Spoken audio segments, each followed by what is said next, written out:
अस्सलाम वालेकुम dear students.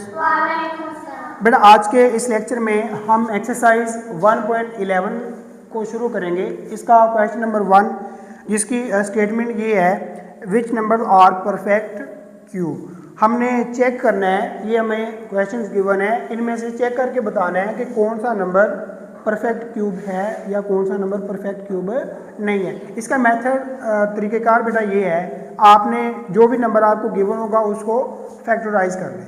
Factorise करने के बाद देखें, अगर तो हर फैक्टर 3 बार आ रहा है तो वो क्यूब होगा, क्योंकि क्यूब के अंदर कितनी चीज़ें एग्जिस्ट करती हैं, 3। तो उसका हर फैक्टर भी कितनी दफ़ा आना चाहिए, 3। अगर तो उसके हर फैक्टर 3 दफ़ा आ रहा है तो वो क्यूब होगा, अगर फैक्टर 3 दफ़ा नहीं आ रहा तो वो क्यूब नहीं। अब देंगे 512, इसको हम चेक करते हैं। 5, 12, इसको बेटा ये डिवाइड करेंगे तो किस पे डिवाइड होगा, 2 ज़रब 2 4 होते हैं, एक बचेगा 11, 2 5 10, फिर आगे कैरी करेंगे तो 2 6 12, ये फिर 2 पे चले जाएगा, ये इस तरह हो जाएगा, 2 6 12 2 4 8, फिर 2 पे 2 32 आ जाएगा, 2 16 आ जाएगा, 2 8 2 8 सॉरी 2 यहाँ पर कितना आएगा, 4 2 2। अब देखें ये 3 दफ़ा हो गया, ये भी और ये भी।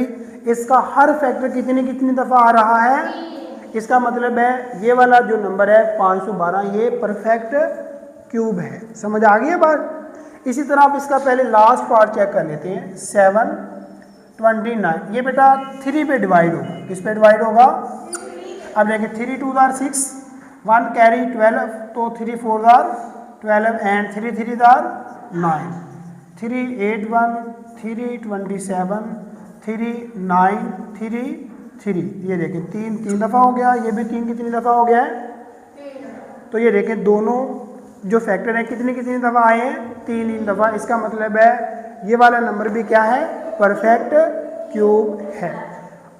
अब आ जाए इस पे 1100 पे। बेटा इसको देखें, अगर हम फैक्टराइज करना भी चाहें तो ये किस पे फैक्टर बनेगा, इसका 2 पे हो जाएगा, 2 5 10, ये फिर 0 10, 2 5 10, यहाँ पर आ जाएगा 0, ठीक है। फिर 2 पे कर दें, 2 2 4 15, 2 7 14, 2 5 10। अब ये कितनी दफ़ा, सॉरी ये किस पे डिवाइड हो जाएगा, 5 पे होगा, क्योंकि इसके लास्ट पे क्या आ रहा है, 5 पे कर दें डिवाइड, 5 5 25, फिर ये 5 5, ये देखें ना, ये फैक्टर पहले से अंदाज़ा हो जाना था हमें, ये फैक्टर कितनी दफ़ा आ रहा है, तो ये परफेक्ट क्यूब है, क्योंकि परफेक्ट क्यूब होने के लिए कितनी दफ़ा आना चाहिए था, 3। अब इसी तरह इसको चेक करते हैं।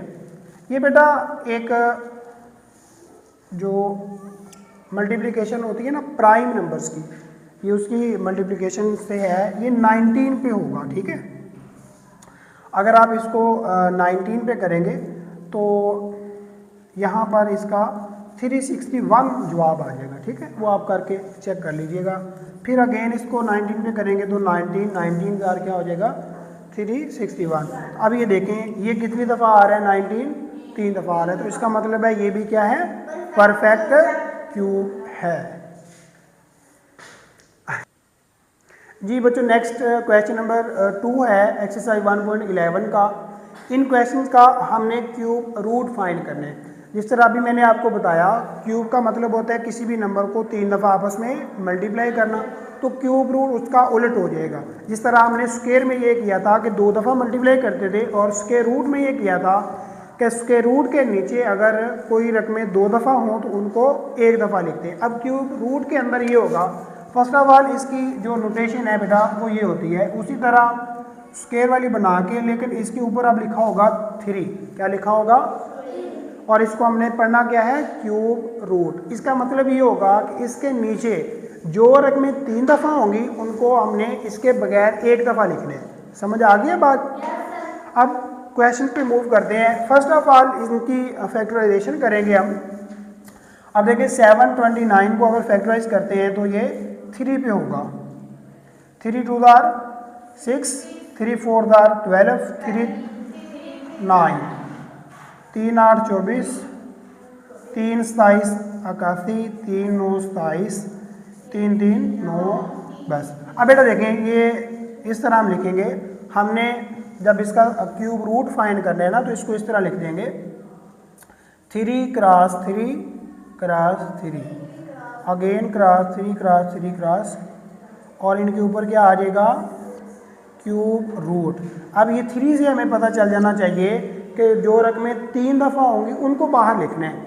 ये 3 दफ़ा है या नहीं, इसके बाहर कितनी दफ़ा लिखेंगे, 1 दफ़ा। सॉरी, इधर 5 नहीं लिखना, इधर क्या लिखना था, 3 लिखना था। और आगे ये देखें, ये भी कितनी दफ़ा, इसके बगैर कितनी दफ़ा, 3 को 3 से मल्टीप्लाई कर देंगे तो समझ आ गई बात। अब इसका मतलब ये बना कि अगर 9 का हम क्यूब लेते हैं तो ये जवाब आता है, ठीक है। पर अभी तो हम इसका क्यूब रूट फाइंड कर रहे हैं।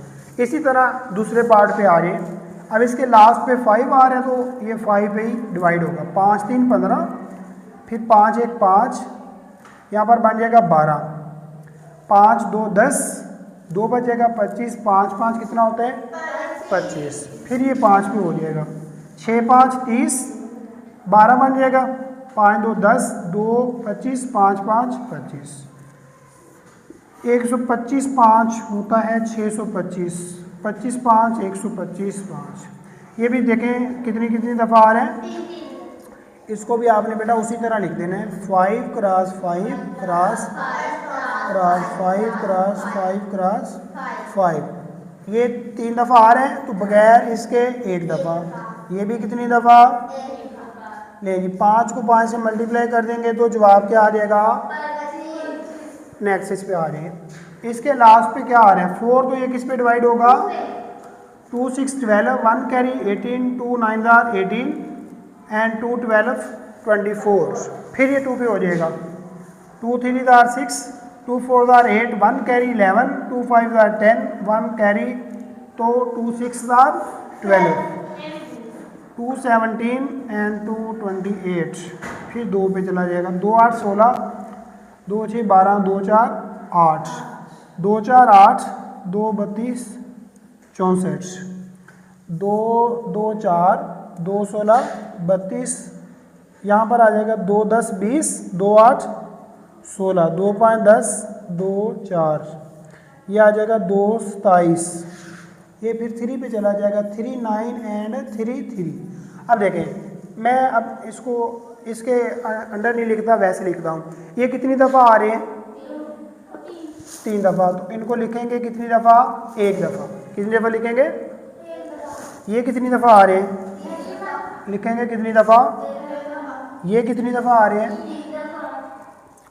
1 दफ़ा। और ये 3 भी कितनी दफ़ा आ रहे हैं, 1, लिखेंगे कितनी दफ़ा, 1 दफ़ा। 2 ज़रब 2 कितना होता है, 4 ज़रब 2, 8 ज़रब 3, लेकिन इसका जो क्यूब रूट है वो कितना बन जाएगा, 24 बन जाएगा।